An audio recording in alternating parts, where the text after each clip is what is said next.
Hola. Hola. Chito, another main event. I'm curious, what are your feelings ahead of this one? You know, you had a few of these rattled off now, but ahead of this one, does it feel any different or does it feel the same old, same old?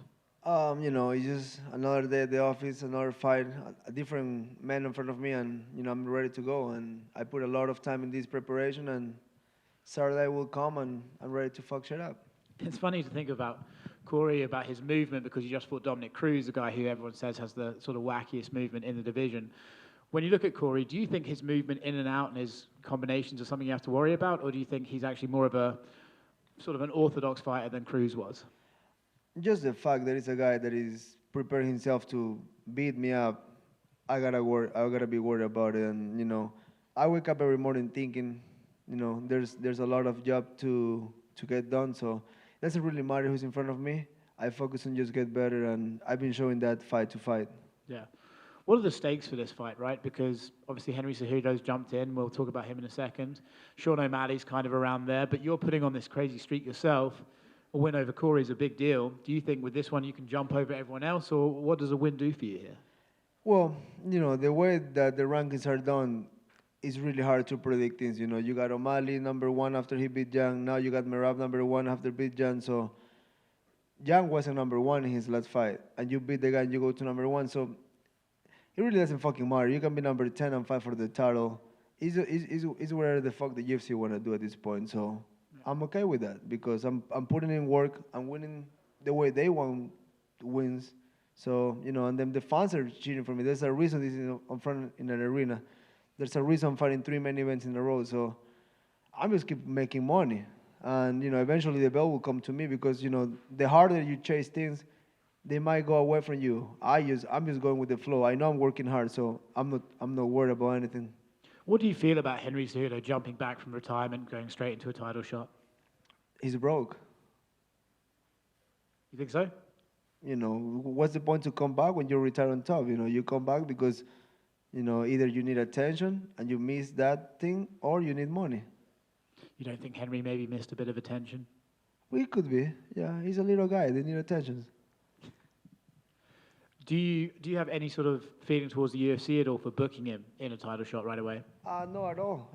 Good for him. If the UFC do that to me, I'll be fucking stoked about it. I will be like, fuck yeah, fuck the line. So when they do things for you, it feels good, right? So if they do that for him, good for him. How do you see that fight playing out?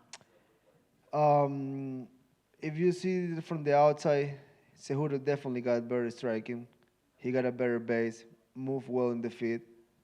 Both have wrestling pedigree, right? Both are great wrestlers.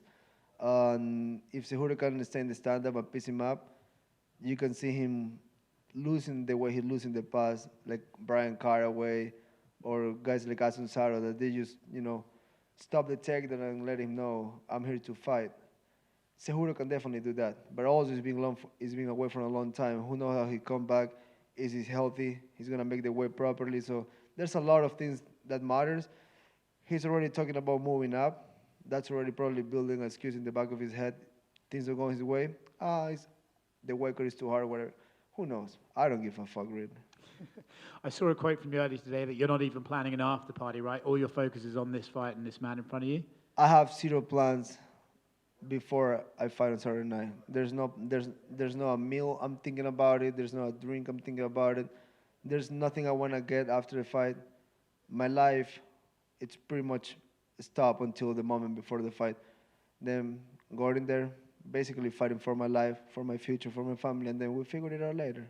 Is that always the way you approach a fight, or is this one special?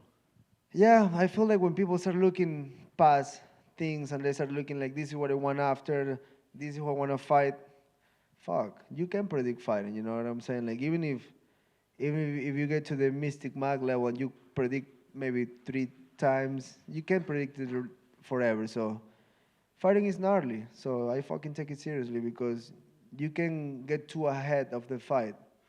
Because you gotta fucking fight. It's not a game.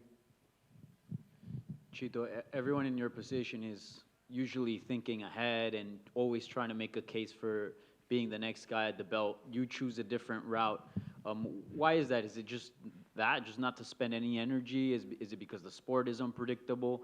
Why do you choose to have a different approach to the fight game than other contenders? I just feel is the way I am. You know, I feel like why put so much energy on things that are not in front of you. Like I think ahead. I do stuff to solidify my future, to get things right. But like in terms of fighting, I mean, you can talk about three or four guys when you have a different guy in front of you. It's just, you know, you put all this energy that you want to kick everybody's ass, but then the guy in front of you just fucking wipe you out. And then what? Then you're not fighting anybody anyways. So might as well put all your energy there and fuck it, roll the dice, see what happens.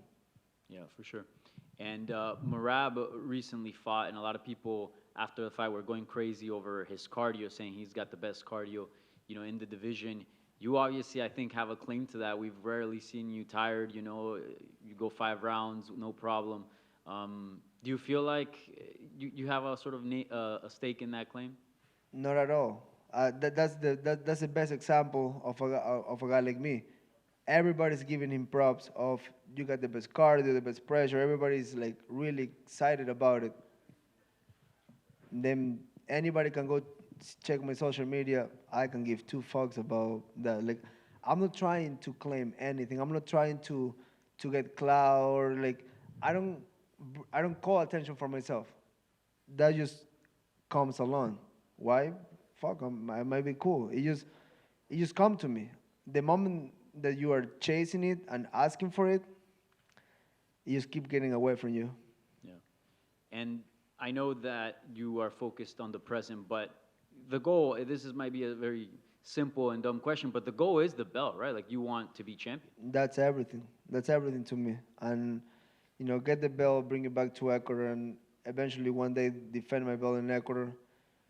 Why not? I'm not. When I think about being in the present and talk about the fight ahead of me, the reason I think like that is because I want to be a world champion. I mean, I don't want to get off the route. Doesn't matter where I am. Doesn't matter who I become. Doesn't matter how much money I make. I want to be a world champion. That's the goal. When I start, I want to raise money for my daughter. I want to make things happen for her. That's done. That's a personal goal. That's a belt I get myself for me, my wife, my family. Now is coming the actual goals, which now I can look forward to those things and I just accomplish them. If I put something on my mind, only dying will not make me reach it. But besides that, I'm on it. Yeah.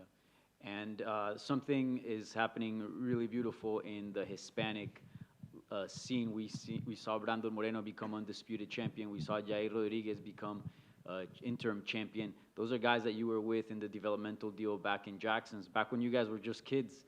What was that like seeing, these guys that you've known for years, come from nothing before they weren't even in the UFC and now they're champions?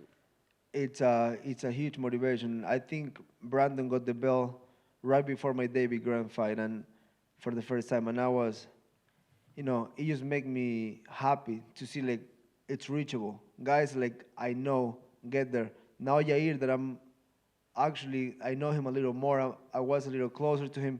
Get the interim belt too, which a belt is a belt. He's a champion right now. To me, those things are. See people succeeding makes me want to even succeed even more. Maybe want to take it more seriously, keep getting better because it's right there. Like you are right there. Might as well keep going. Yeah. I know you're not Mexican, you're from Ecuador, but would you like to be in this calendar year 2023, be part of that wave of Hispanic MMA, Oh, and challenge for the belt this year? 100%. That it's still Latin American, it's still like a Spanish-speaking country. So I wanna become a world champion and join them in that list because that's making history that will be forever in the history books. Whoever gets that belt. Yeah, for sure. Thank you. Thank you. Hi, Chito over here. Talking to MiddleEasy.com, Sandhagen believes the only advantage you have over him is your power. While you're looking to prove that you're better than him everywhere, what is one advantage that you would give to him? I don't really see it like that. If he starts looking like I got more power, but he's better everywhere, that's just an opinion, right? To me, I just want to win the fight. Period. I don't get too, analytic with shit like that because it's a fight. It doesn't matter. You can have a list of things, but when you get in there, you gotta fight. So that's what I'm ready for. Are you a bit disappointed that you're fighting in Texas, given that they're kind of strict when it comes to THC and all of that stuff? I'm a professional. They told me stop smoking, I stop smoking. That's probably the best thing I can tell to people. This is, you can call it a drug, but I'm not a fucking addict. I stopped smoking a month away, and I smoke good shit, so that means we're good. After the fight, we go back to it. Awesome. And what are some of your biggest goals for 2023? Fight for the belt. Awesome. Thank you. Thank you. Hola Chito, ¿Qué ¿cómo tal? estás? Saluda Andrés Ponce, también con sangre de chone. Mucho gusto. ¿Cómo está Chito? Te quiero preguntar, ¿cómo te imaginas la pelea del día sábado? En cuanto a los estilos, las características que tienen cada uno de ustedes, ¿crees que va a ser de estudio o intensa desde el inicio? Es difícil saber todas esas cosas, ¿no? Yo por eso planteo muchos escenarios en mi cabeza, veo lo mejor, veo lo peor y simplemente me preparo para lo que sea.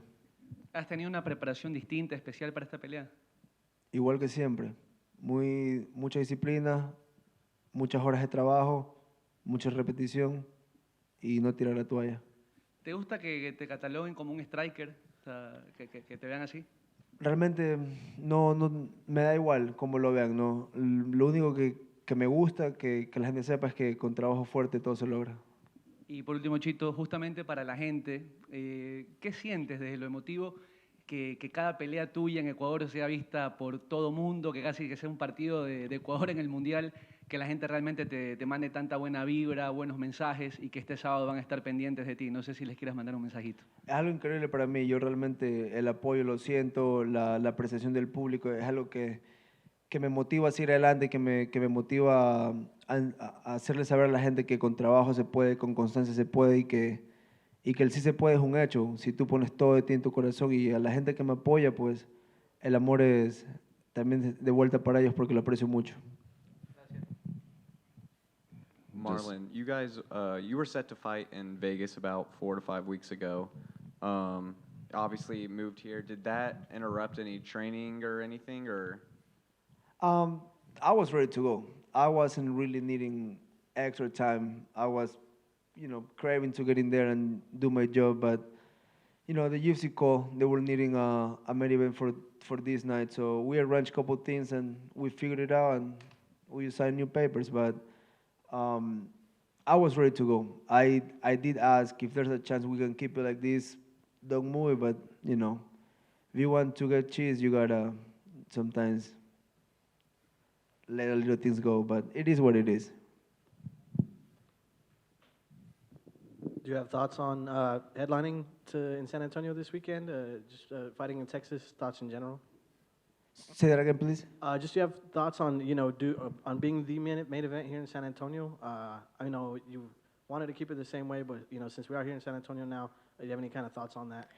I like it. I like the fact that we're in a big arena. I'm sure there's a lot of South Americans around here, and I got my sports tea already, so we're ready to go. Just from the interaction with Andres, first question was about how do you feel judging by the styles that you have of fighting? Is it going to be you guys going at it right away, or is it going to be a fight of studying? And Chito said, you don't know these things. You got to let things play out when it comes. Also about the preparation, did you change the preparation for this fight, or was it, anything special? Judging again from your opponent, same preparation as always, just going at it and working hard. And one of the questions at the end, how do you feel about the fact that in Ecuador, your fights are seen almost like a World Cup game, and all Ecuadorians come together on Saturday night to watch you? How does it make you feel? This, and Chito's answer is it makes me so proud of being able to represent, and the fact that just tell people that with hard work and dedication, you can get there as well. This is the message I have for everyone, and is very proud to represent Ecuador. Pound for pound translator in the fucking game right here. Word for word, perfectly. Gracias, hermano. Chito, what's more likely for you as a bonus, performance of the night bonus or fight of the night bonus? Any bonus is fucking welcome. So, I like money, so they just can keep coming to me. What would you do with an extra 50K in the bank? Invest it, figure it out how to do something good with it. Maybe new car, a new watch, but pretty much keep my family safe and keep the best for the future. Awesome, thank you. Thank you. Chito, I know you don't care about what your opponent thinks about skills and if he's stronger, this and that, but he did say, when asked about the back tattoos, he did say yours was better. 100% is better. Guaranteed. Yeah. Yeah, I got good tattoos. I don't think he likes that back tattoo. That's weird. Yeah, he's had a change in mind in his tattoo, but he said, yeah, I'll give him that. He's got the best tattoos for sure. Thank you. Yeah, thank you.